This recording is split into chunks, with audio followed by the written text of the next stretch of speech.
समस्त को नमस्कार और स्वागत बंधुगण आमर इंटरनेशनल रिलेशन तथा करंट अफेयर सेगमेंट रे एक विषय वस्तु आलोचना करवा जहाँकि फ्रांस रो राष्ट्रपति जो इमानुएल मैक्रोन भारत को आसुचंती स्टेट विजिट रे तीन दिनिया स्टेट विजिट रे ता संबंध आलोचना करवा। बंधुगण जानीचे आमर जो AI impact summit new Delhi रे होउछि सेथिरे अनेक देशर राष्ट्र मुख्य और सरकार मुख्य एथिरे पार्टिसिपेट करूछंती। तो सेही मर्म रे फ्रांस रो राष्ट्रपति इमानुएल मैक्रोन मध्य आसुछंती भारत एवं एथिरे पार्टिसिपेट करबा सहित से भारत सहित केतक एमओ स्वाक्षरित करिवे एवं जो 2008 रे ताज होटल जो आक्रमण होता से मर्माहत होता व्यक्ति विशेष को से पुष्पांजलि प्रदान करेंगे। फ्रांस जो नागरिक ये मरी मृत्युवरण करते श्रद्धांजलि ज्ञापन करेंगे एवं भारत सहित जो डिफेन्स जो स्ट्रेटेजिक पार्टनरशिप अच्छी केते दूर आगे लानी एवं हराइजन 2047 जो 2023 मसीह आरंभ होता फाउंडेशन पड़ा तार अग्रगति केते से विषय ये विजिट आलोचना हम। बंधुगण चलते आम जा 1-to-1 आलोचना करवा मैक्रोन को state visit official visit India रे किपर रहिबो कौन कौन एजेंडा अच्छी यही दुई देशर आलोचन डिस्कसन रे। बंधुगण मैक्रोन 16 तारीख दिन जे आज लेट नाइट रे पहुँचे महाराष्ट्र मुंबई रे एवं 17 तारीख दिन माने आसंता काली प्रधानमंत्री मोदी सहित से मुंबई रे तांकर भेट हम आलोचना हेबो एवं सेठारु से जिबे न्यू दिल्ली भारत मंडपम जो कि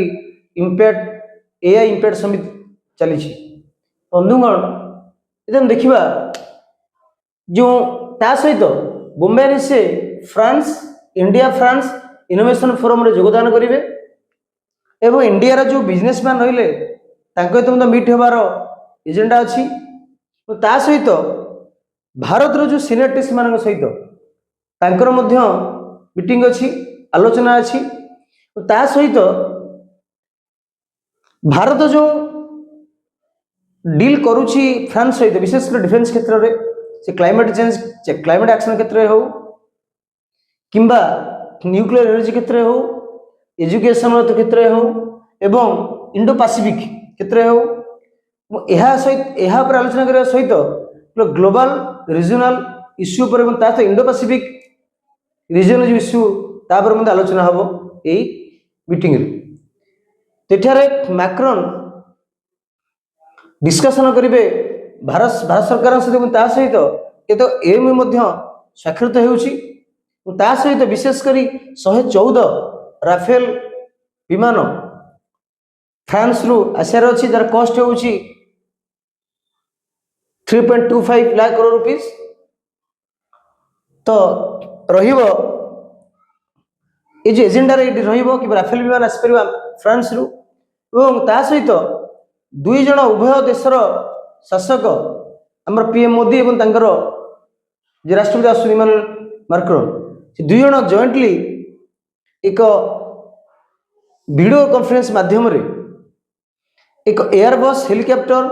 असेंबली लाइन जहाँकि बेंगलोर होउची ताऊ से इनाग्रेशन करेंगे ता सहित इंडो फ्रांस जो स्ट्रेटेजिक पार्टनरशिप एग्रीमेंट होता तार केते दूर अग्रगति है तापर एक रिव्यू हम ये आलोचना तो निश्चित भाव में यही आलोचना निश्चित भाव में फलप्रद हम। भारत सहित जो संपर्क फ्रांस रही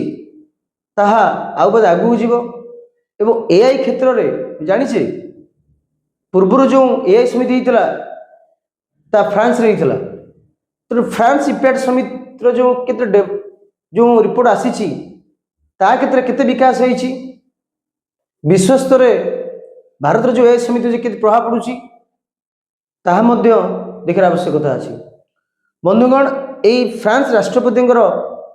भारत गस्त निश्चित भाव में आमर संपर्क आहुरी आगु नहीं जीव। ये जो स्ट्रेटेजिक पार्टनरशिप अच्छी ताहाकु मध्य अग्रगति करावे सहायक हो। ता सहित ये जो एमयू स्वाक्षरित हम भारत मध्य एक्सपोर्ट करिपारिबो अनेक जिनस फ्रांस को बायलैटराल नेगोशिएशन हम जहाँ उभय देश लाभान्वित हो बोली आमर आशा रही। बंधुगण, आमर ये आलोचना आपण को किपर लगिला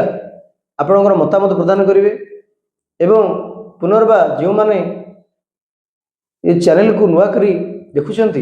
से अनुरोध सब्सक्राइब करूँ। आपणकर सब्सक्रिप्शन आमको मोटिवेट करुच्ची आहरी नुआ नुआ तथ्य किसी आपण सम्मुख आने एवं ओडिया भाषा रे अति सहजरे से करंट अफेयर हो कि विषय संबंधित कौन कनसेप्ट हो ता आपन गोटे प्रस्तुत करूँ। धन्यवाद।